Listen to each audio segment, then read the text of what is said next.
Hammer time. Every time you see me, the hammer's just so hype. I'm low on the floor and I'm magic on the mic.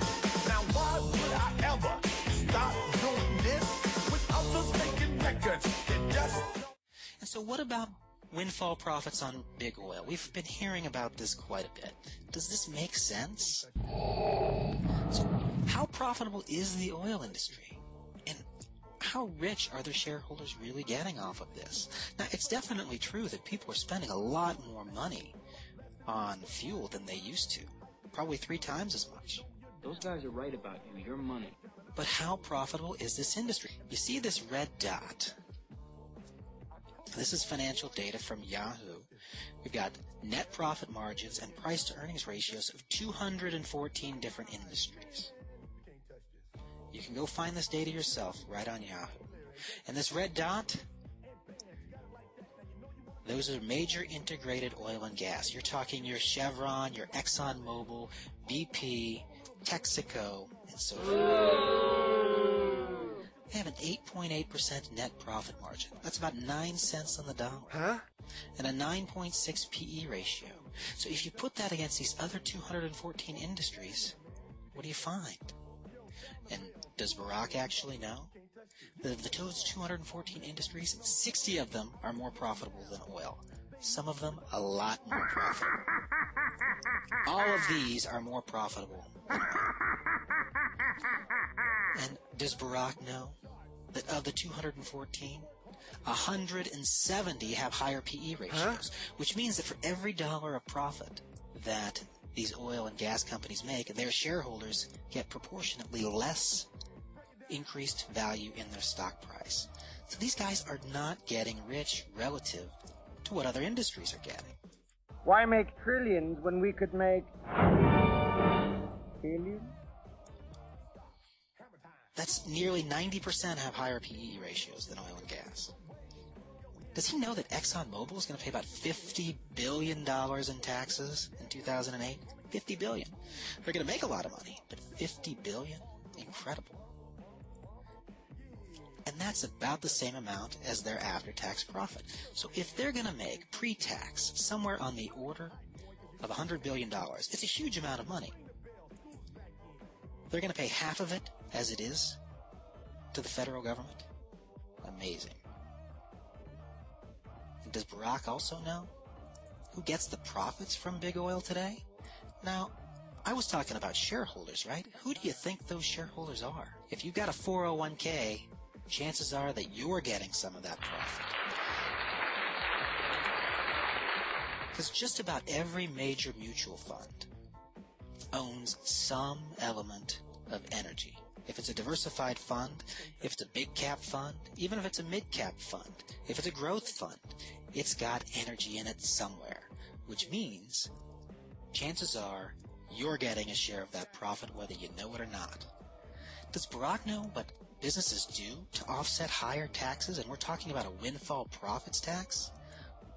What do? They pass on the cost to their customers. Again, that's you. So you're going to get hit twice. You're going to pay more at the pump, and if you own energy stocks through your 401k, you're going to get hit there too. Does Barack know who can least afford to pay those higher prices at the pump? Of course, it's the working poor who drive to work. And does Barack know that the government already gets 60 cents in taxes on every gallon? It's amazing. Guns don't kill people. The government does. And oil refiners make around 10 cents per gallon. So if we're talking about somebody getting filthy rich off of this, it's the federal government. It's the state government. Don't make me destroy you. The oil companies. They just happen to be big companies who make a lot of money. So does Barack Obama know what big oil won't be doing? With its windfall taxes? It won't be investing in clean energy technologies with that money.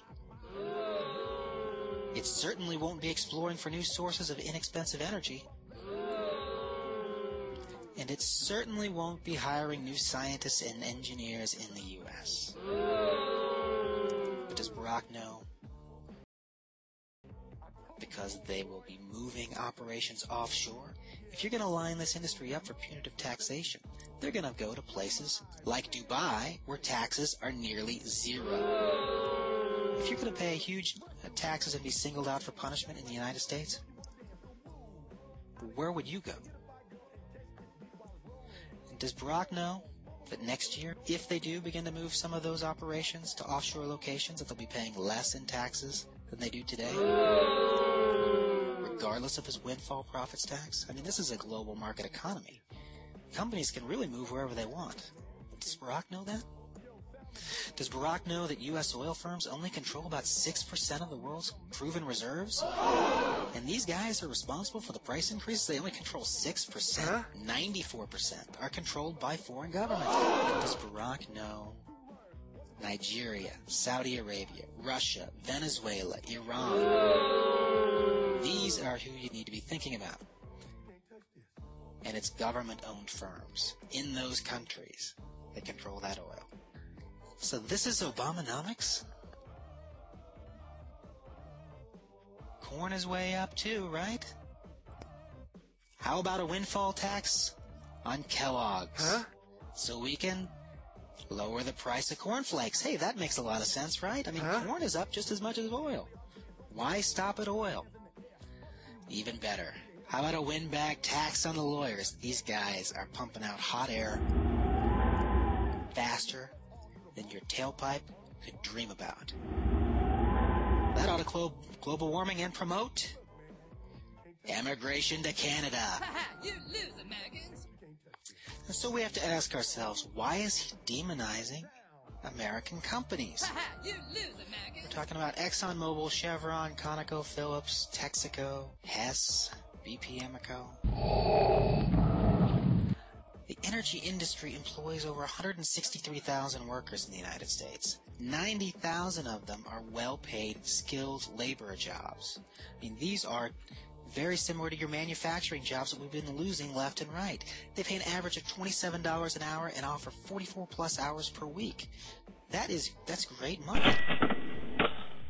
They employ 6,000 scientists, earning roughly $120,000 a year, and 7,000 engineers, earning roughly $121,000 a year. Scientists and engineers. These are great jobs. Can someone please remind Barack Obama that we need more high-paying jobs like these, not fewer? You lose, Americans. So why does Barack Obama never blame these global citizens? These guys are my best friends, through thick and thin. We've always been together, palling around and laughing away. Just best friends are we. Mexico, Iran, Venezuela, Saudi Arabia, and Russia. But what about OPEC? The funny thing is, they're doing things to deliberately increase the price of oil. Cutting production 4% to prop up prices. This was just a couple of years ago. And so Obama doesn't blame them for increased prices, and he blames American oil companies, but he doesn't blame these guys. We just don't hear it in his speeches. You lose, Americans. So isn't the choice obvious? I mean, if you're going to pay somebody $120 a barrel for oil, regardless of whether you think drilling is going to lower the price, would you rather that money go to American companies, American workers, pay U.S. taxes, pay dividends to U.S. shareholders, which, by the way, is about 100 million 401k holders in this country? And you've also got a lot of retirees on fixed income who invest in energy stocks because of their nice, steady dividends. Oh, no! We're all doomed! Would you rather pay that money to the Four Horsemen? We're four of a kind, having fun all day. Best friends are we. Putin, Chavez, Ahmadinejad, and those wonderful Saudi princes and kings. Well, Barack Obama's not quite sure. And the fact that Barack Obama remains unsure of his answer to this basic question makes us wonder, is he simply out of touch? Or is he just controlled by the special interests? Either way, it's very troubling. This should be an obvious choice. Stop. Hammer time. Every time you see me, the hammer's just so hype. I'm low